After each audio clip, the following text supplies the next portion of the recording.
my dad tanya I, you nak jadi YB ya? So I cakap, tak, macam nak jadi YB sebab kita berminat berpolitik macam tu. Cakap untuk jadi YB ke depan 10 tahun 20 tahun akan datang, we don't know in future. Nak masuk politik, macam tadi Fifi cakap, nak masuk politik tak semestinya kena jadi YB. Kadang-kadang ada think tank, kadang-kadang ada NGO, kadang-kadang ada perantara.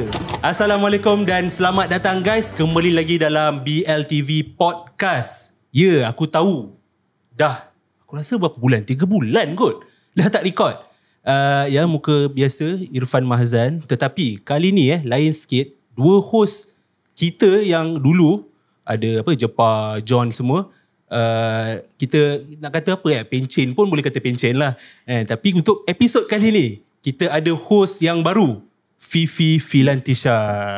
So, hai semua, Assalamualaikum. Okay, so saya merupakan host terbaru untuk BLTV kali ni. Okay, jadi tanpa kita nak lengahkan masa kan, I nak introduce lah kita punya guest hari ni. Kita ada guest hari ni? Kita ada guest hari ni. Istimewa. Bukan berdua. Bukan berdua, okay. Tapi bertiga. Nice, okay. nice. Jadi kita nak kenalkan guest kita pada malam ini adalah Raja Ahmad Iskandar Faris yang merupakan setiausaha publicity pemuda sosialis DEPSI dan juga ketua DEPSI Bukit Bintang. So, hello everyone. Hi. Selamat petang, malam. Tak tahu, tak nampak matahari. Sini memang tak ada matahari kan. Sini memang tak ada matahari. Okay. So I bukan host, saya guest untuk malam ni. Jadi kita pun nak borak-borak lah malam ni. Tapi before kita nak teruskan, can you introduce more about yourself? Okay, so I kenal Irfan dah berapa lama dah? Sejak pandemik kot. Sejak pandemik. Betul, pandemik. Sejak pandemik, dan kita pun adalah main-main board game sekali, main apa-apa lagi sekali. Sebenarnya tempat ni guys, dia macam apa panggilan, social club orang kata. Boleh lah, clubhouse. Clubhouse kan. Kita main board games apa semua. That's how we ni lah. Main board game, makan ayam kan semua tu kan. So dulu ada tengok tempat ni, sini ada podcast. So cakap bila lagi nak buat podcast. Dan fast forward setahun 2 tahun barulah kita kat sini. Yes, macam tu lah. Ramai nak tahu Faris tengok. Dan dia Iskandar Faris kan. Aku asyik confused, tapi we call you Iskandar lah. Iskandar, kau sebenarnya buat apa? Maybe you want to tell everyone, because from what I learn lah, daripada apa yang aku tengok dekat kau punya profile apa semua, menarik juga. Kan? Big shot kot. Okay lah, big shot ke small shot tak tahu lah. Tapi kalau orang tengok, orang selalu tanya lah kan, you sebenarnya buat apa ni? Nampak sibuk je. I sebenarnya buat sibuk je. Buat sibuk kan. Tapi kalau dalam politik ni sebenarnya you ni kerja busybody lah. Orang panggil, because sebab dalam politik ni dia tak ada job description kan. Kalau selagi you boleh buat, you buat. Selagi boleh tolong, you tolong. Dan background I adalah communication. Even though sebelum tu belajar ekonomi. So macam mana entah kan, pusing-pusing tiba-tiba masuk comms, 6 tahun buat comms, and then ada peluang untuk berkhidmat. So khidmat pun comms jugalah. Tapi I pun terbuat lebih, buat dasar awam juga. So kalau dekat dalam politik ni, dia banyak orang cakap pasal politik khidmat, tapi dia politik khidmat ni kena gabungkan dengan politik dasar. Sebab berapa banyak orang kita boleh bagi makan, tapi kalau kita betulkan dasar tu, dia akan dapat makanan menerusi sistem tu lah. Dapat kerja yang bermaruah, gaji yang setimpal dengan usaha kan. So dari sudut tu, I masuk politik untuk betulkan sistem-sistem yang ada, betul orang panggil tempang sikit. Ketimpangan lah. Banyaklah word yang aku tak boleh repeat daripada PMX kan, tapi benda-benda tu lah. There's one word yang popular, ketimbang.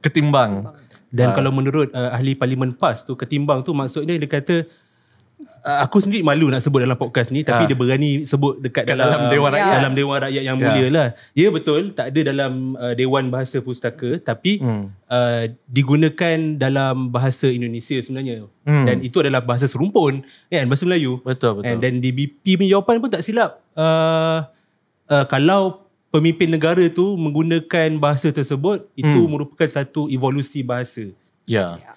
Dan kalau kita compare, ada juga pemimpin dari pembangkang yang guna bahasa rojak kan. Yeah. So benda samalah juga kalau dia guna bahasa rojak dalam parlimen.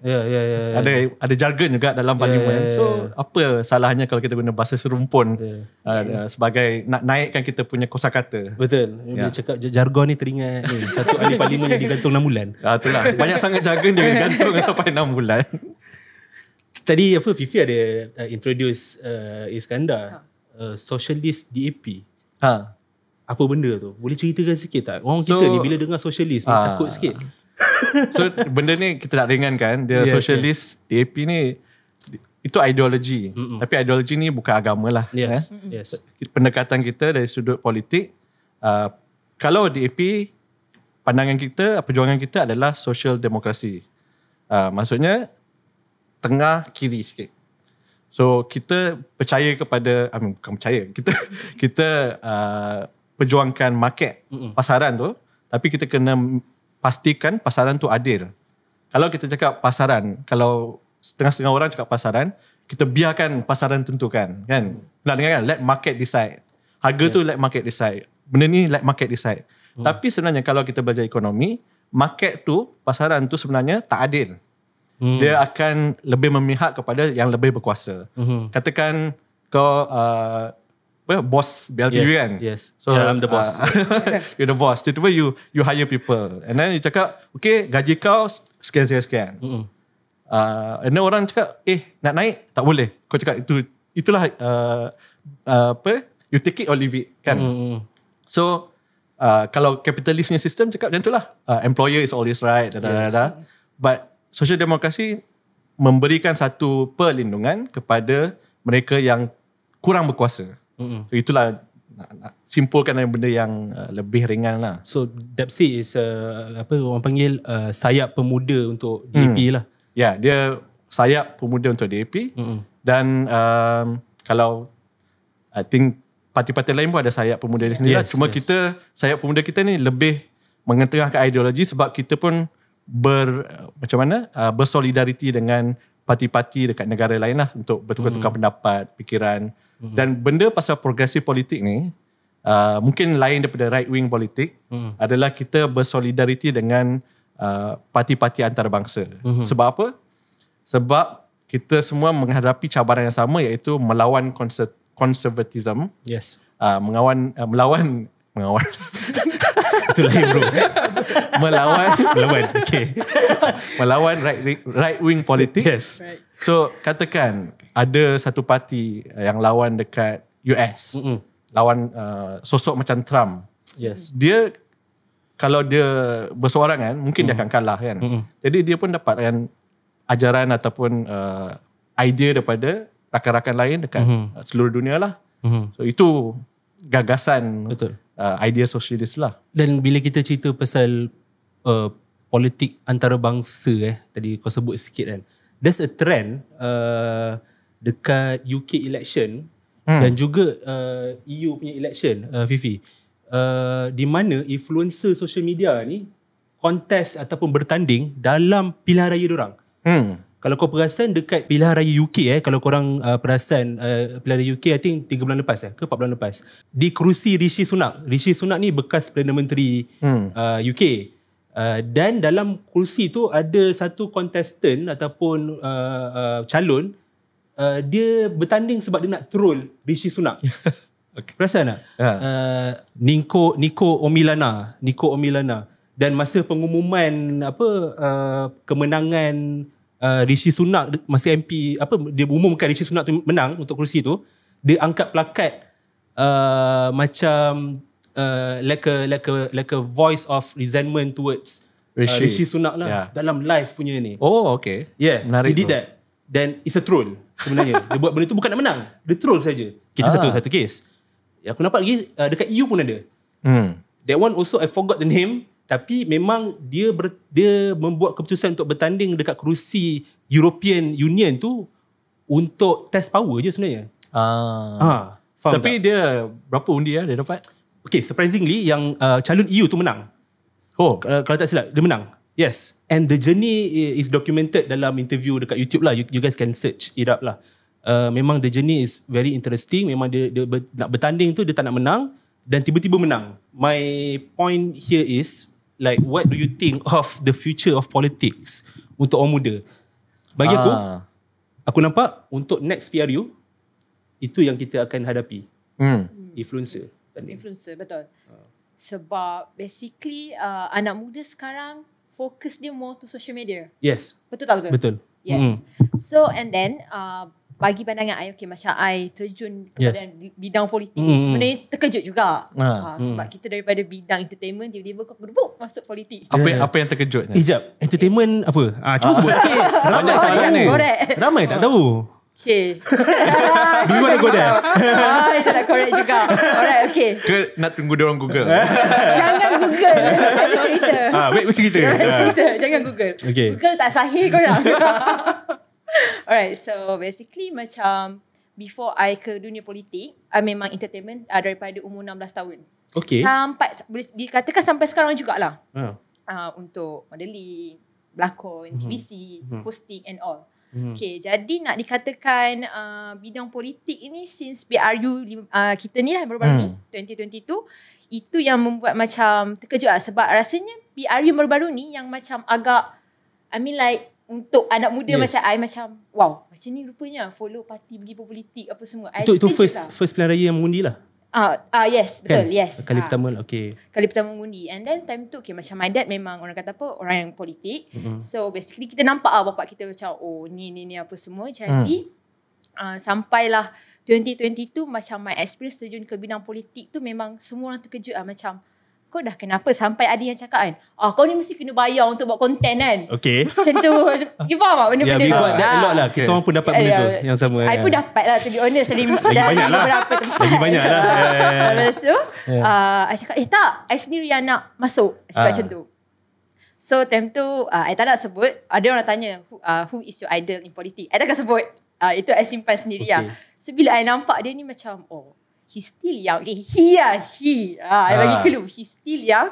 And then I adore him. Okay. That's a strong word.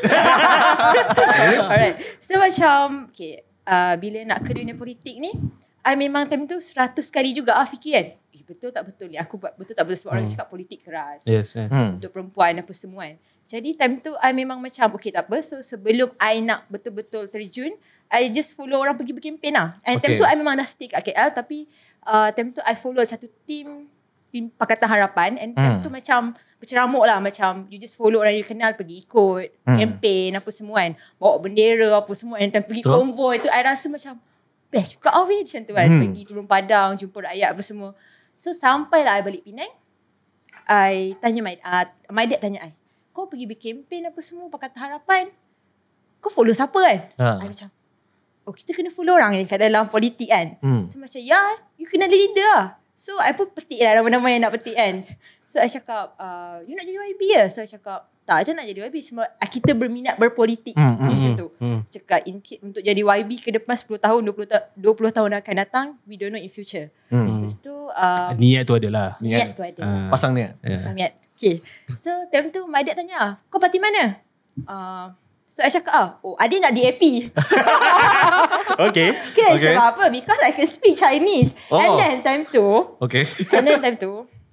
so kita dah dapat gila banyak supporter lah. Macam if you go for DAP. So I rasa macam semangat gila lah. Sebab and I'm from Penang. And Penang DAP mah. No brainer lah. DAP mah. Bukan yang mesti DAP mah. Bukan Mandarin dia.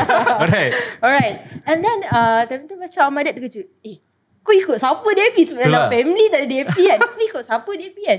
Ikut orang macam tu. Sebab so I macam yakinkan diri I, sebab I have kita ada kelebihan bahasa Cina. And then I mean like I'm study at Chinese school. I punya family pun be part of Chinese. Jadi macam ni faham tak? Benda tu yang macam I nampak ke situ lah.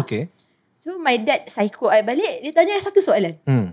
You can go for DAP, but I want to ask you something. Mental adik kuat ke tak kuat? So I macam, kau nak cakap kuat tu macam mana? So I cakap I tak kuat. You tak kuat, then you go for PKR lah. That's an easier choice lah. Easier choice lah. So dia bawa I pergi register kat cabang apa semua. Oh, your dad sendiri bawa? Bawa. Okay. Bawa pergi cabang apa semua. Time tu lah baru macam okay, ketua kontak. Okay, pas tu cabang, okay, you are stand for this party punya pemuda. Yes. Okay. So now you are with dengan apa parti Keadilan Rakyat lah. Yes. Untuk yang tak Kerana tahu. saya nak memperjuangkan hak keadilan rakyat. Gitu. Okay, let's sekarang ni untuk first episode pula episode kali ni 2 PKR. Satu DAP kan? Oh, KR. Ya, PKR juga. Dia akan host neutral. Dia lama tak aktif.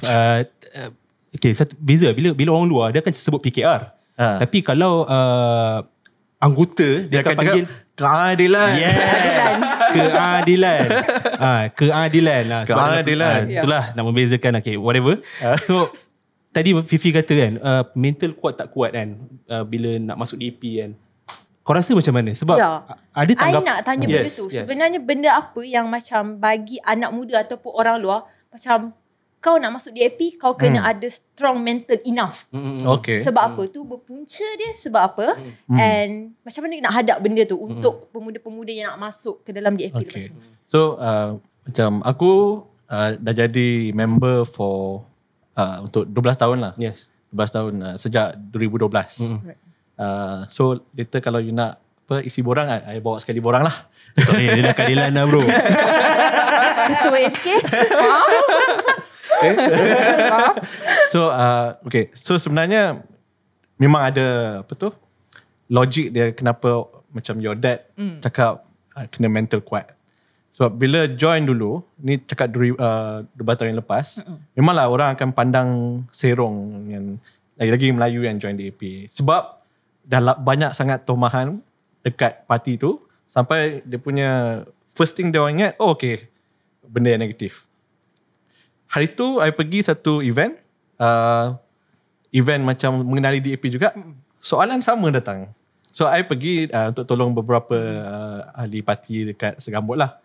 So tolong, and then ada orang datang lepas event join DAP tu, dia tanya benda yang sama dia tanya bila I join DAP 12 tahun yang lepas. Melayu dan DAP okay ke? Macam mana Melayu dan DAP? Orang family macam mana? So benda ni aku rasa kita kena pahalusi lah kan. Kenapa sebab orang berasa takut atau curiga. Ada stigma tu. Stigma tu. Dalam kalangan Melayu Dalam kalangan Melayu. Sampai kan 12 tahun kena cakap benda yang sama aja pasal benda ni. Tapi kalau ikut perjuangan, kita perjuangkan benda yang asas dan yang memihak kepada rakyat. Yes. Mungkin sebab perjuangan dari segi idea ataupun ideologi itu begitu aneh atau begitu asing dalam suasana politik Malaysia, ramai orang yang tak tahu tu dia takut. Sebab dia faham politik ni adalah berlandaskan perkauman. Kalau you bukan kaum A, you kaum B. Yes. Kan? Kalau parti ni mesti untuk kaum tu saja. Parti ni untuk kaum begitu-begitu saja. Sama juga dengan keadilan kan. Keadilan. Sebab orang tak faham keadilan ni parti multiracial. Dia labelkan keadilan ni still sebagai parti Melayu.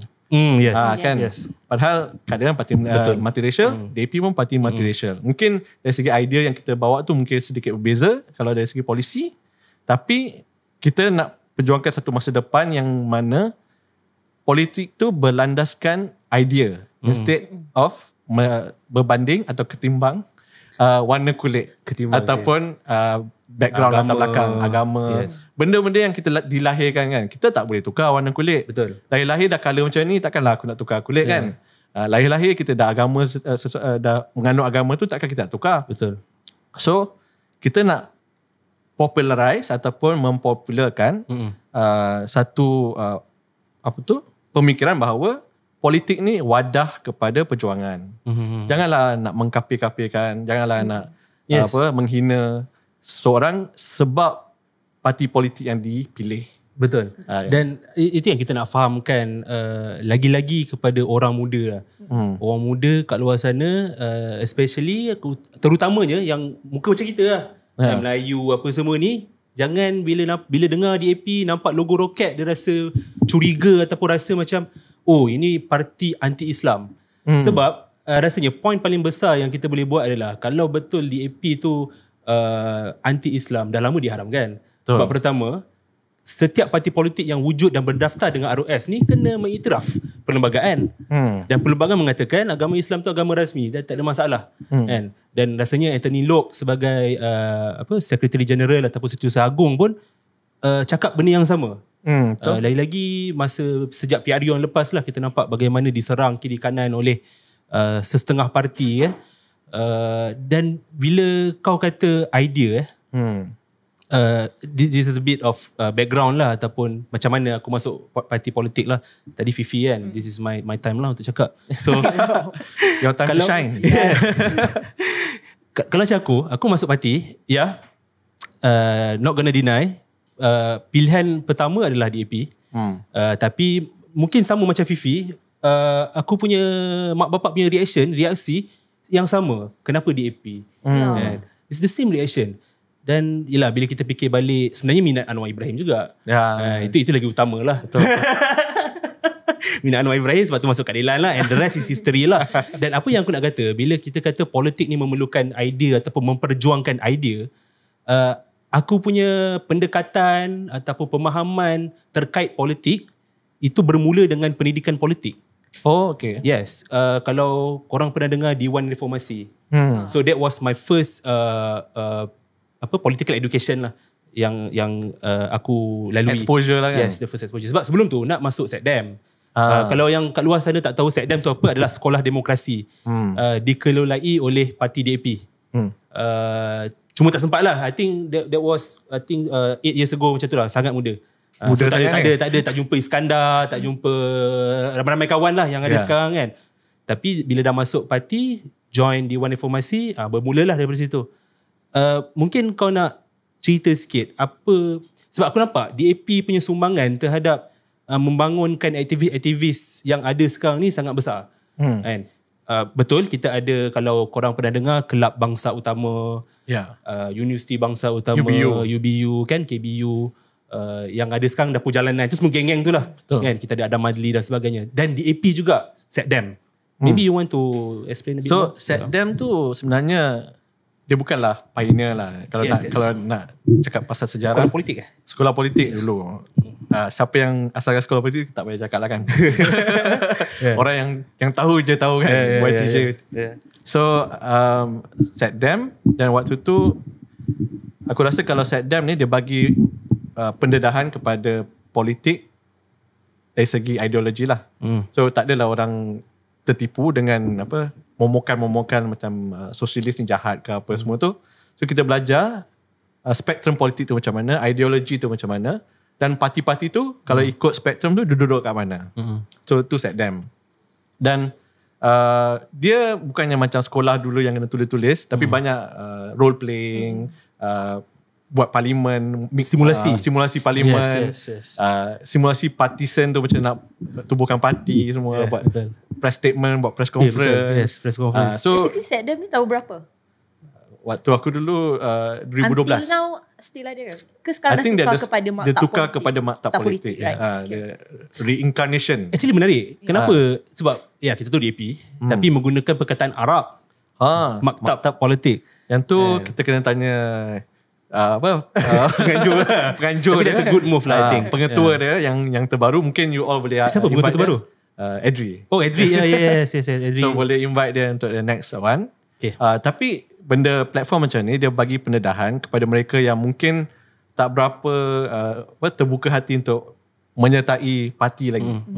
Dia macam a neutral platform supaya korang boleh berjinak-jinak dengan idea politik. Sebab ramai tak tahu dan dia tak membesar dengan perkataan politik tu. Kalau kat sekolah kan, kita belajar sejarah, politik tu macam kita kilas pandang je. Kalau ada pun UMNO saja. Betul. Sekarang tapi aku pun dah lama tak baca buku sejarah kan, tak tahu macam mana. Mungkin masih sama lagi. Tapi kita tak belajar politik tu siasah kan, macam mana politik tu menjadi satu tunjang untuk membina negara. Kita selalu kaitkan politik dengan benda yang negatif, orang bergaduh, berebut kuasa. Tapi politik ni adalah satu proses macam mana kita nak membina komponen-komponen bagi satu kenegaraan. Macam mana kita nak buat keputusan. Kalau kita nak pergi makan kan, tadi pun kita cakap pasal makan. mesti akan ada orang tanya, oh kita nak makan mana? Kan?